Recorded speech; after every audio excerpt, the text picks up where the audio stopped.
Hi friends, welcome to our channel Madurai Tamil family. இன்றைக்கி என்ன பார்க்க போகிறோம் அப்படின்னா, சித்ரா பௌர்ணமி நேற்று.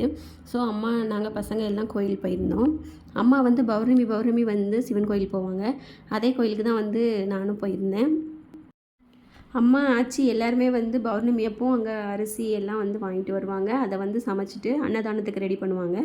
அப்புறம் வந்து சாமிக்கு வச்சு அந்த அன்னதானத்தை சாமி கும்பிட்டுட்டு வரவங்களுக்கு எல்லாத்துக்குமே வந்து சாப்பாடு வந்து கொடுப்பாங்க.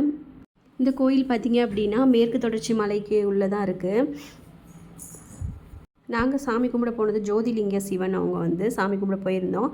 பக்கத்துலேயே பார்த்திங்க அப்படின்னா வனப்பேச்சி அம்மன் கோயிலும் இருந்தது. அங்கேயும் பூஜை நடந்துச்சு. ஸோ அங்கேயும் போய் சாமியை கும்பிட்டுட்டு வந்தோம்.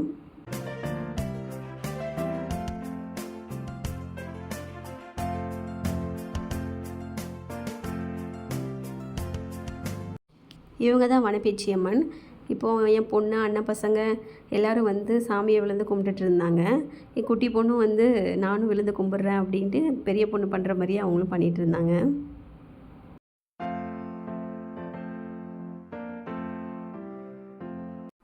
இந்த கோயில் அப்படி சுற்றி பார்த்தாலே தெரியும். இது வந்து மேற்கு தொடர்ச்சி மலைக்கு உள்ளே தான் வந்து இந்த கோயில் வந்து இருக்குது.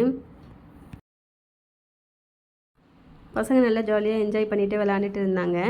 என் பொண்ணு அவங்களாம் வந்து ஃபஸ்ட் டைம் வந்து இந்த கோயிலுக்கு வராங்க. இதுக்கு முன்னாடி வந்தது கிடையாது. இது அன்னபூரணி அம்மன், இவங்களுக்கு பூஜை நடந்தது.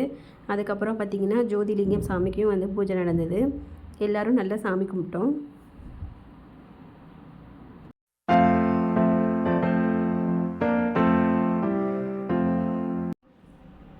நல்ல மனசார சாமியை கும்பிட்டுட்டு அன்னதானம் சாப்பிட்டுட்டு நாங்களும் வீட்டுக்கு கிளம்பிட்டோம்.